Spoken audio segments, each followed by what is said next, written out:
All right, you guys, we're going to talk about supporting point of view. And if you guys remember from our video that we watched earlier this week, we talked about how an argument is a lot like a house. A house represents an argument pretty well, where you have the point of view on top as the roof, and then you have supporting details as the walls. And remember, if you don't have enough supporting details, the roof might fall off. So we need to really concentrate on getting enough supporting details to try to persuade someone to think of our own point of view. Just like the video had talked about the school day being too long. This person had only said, my friend's school day is only 5 hours. That was not enough supporting details to really keep that roof up, to really convince someone that the school day was too long. But then you look at the second example, and it's got a bunch of supporting details. It says, it is 9 hours. I can't play sports or join clubs. School gets out too late. And in the winter, it's too dark to walk to school. So those supporting details really hold that point of view up for the roof. And so someone is more likely to believe that the school day is too long if you give a lot of examples or facts or information. So what we're going to do now is we're going to practice finding the author's point of view and supporting details. So let's take a look at an example. So the example is, should students be able to bring pets to school?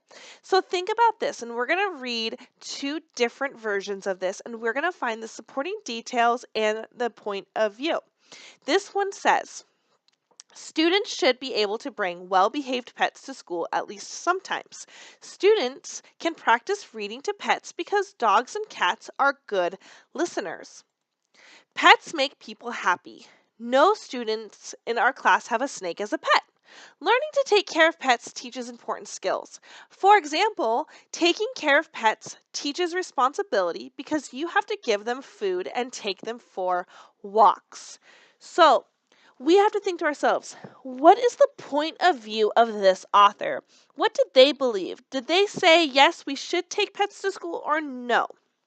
And if we look at it all together, we see that the first sentence says students should be able to bring well-behaved pets to school at least sometimes.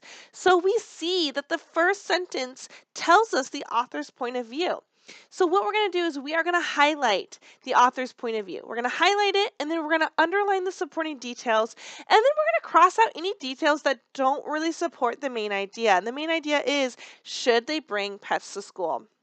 So what I did here is I highlighted the first part. It says students should be able to bring well-behaved pets to school at least sometimes. So that was the point of view. And if you look at the bottom of my screen, it says highlight the point of view, and then it has underline the supporting details, and then cross out details that don't support the main idea. Let's take a look at what it should look like. So it looks like we have almost everything underlined, because this author talked about why we should be able to bring well-behaved pets to school. And they said that students can practice reading to the pets, that they make people happy, and that you learn how to take care of pets because it teaches important skills, just like having to give them food and take them for walks.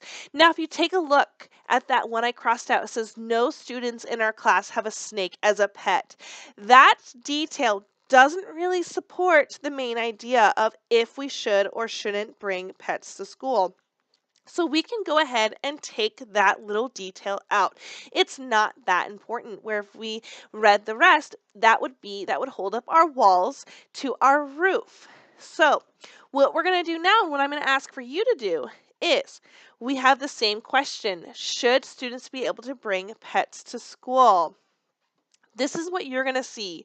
You're going to see here, and it says bringing pets to school should never be allowed, even if the pets are well behaved, because some people are allergic to pets. Those people would sneeze and sniff all through class and be miserable. That would be very distracting to students in class. Pets, even if they are well behaved, can be a distraction. Students might pay more attention to the pets than to the teacher. If the visiting pet is a dog, it would have to be walked several times a day. That would be a lot of breaks. There are many dogs that visit the dog park every afternoon. So, what is the point of view of this author? if we go back and look at it, we say, how does this author feel? This author says that pets should never be allowed. That is their point of view. That's how they feel about pets coming to school. So I went ahead and I highlighted that for you. And then what you're going to do is you're going to read the rest again and you're going to underline the supporting details and you're going to cross out any of the details that don't support the main idea. So that is your task for today to get your Go Formative complete. So I started it off by highlighting the author's point of view, and then you're going to underline and cross out the supporting details depending on if they support the main idea or if they don't. So go ahead and get your Go Formative done, and I will see you guys in class either in homeroom on Friday or I will see you back next week. Have a wonderful day. Goodbye, everybody.